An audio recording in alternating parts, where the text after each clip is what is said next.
Welcome back to Humans in 5. As international transplants who've had the fortune to see a lot of the world, we've noticed that grocery stores are hugely variable around the world. Aside from the general ambiance and atmosphere, there is a huge difference between a Canadian Costco and a Brazilian market in terms of the types of foods available. Even within a country, there can be huge differences in the types of foods and the types of food stores available. People often like to have a lot of choice, but researchers over the past few decades have shown that supermarkets and superstores may not always be the best for our health. A recent study undertaken in a number of African countries found that obesity levels were growing in Africa. This seems wildly at odds with the images we're often fed in charity commercials that show photos of starving, malnourished children. How do we end up with obese and starving children at the same time? This trend is often referred to as the dual burden of malnutrition. In the case of African countries and in other emerging economies, the growing middle class want to access a greater range of foods, like those we're accustomed to seeing in North American supermarkets.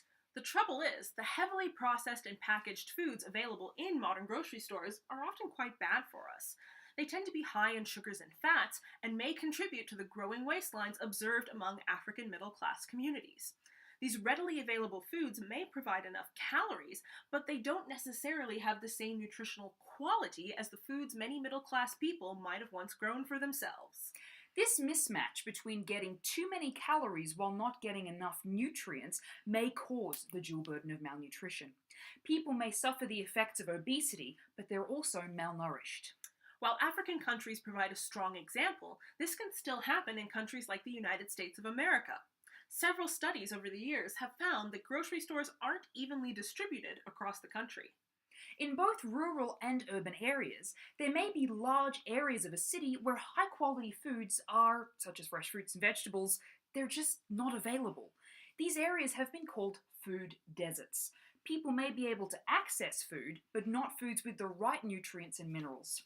This can lead to individuals becoming overweight due to having too many foods high in sugars and fats, but children in particular may become stunted and nutrient deficient as they aren't getting enough of the right vitamins and minerals to stay healthy.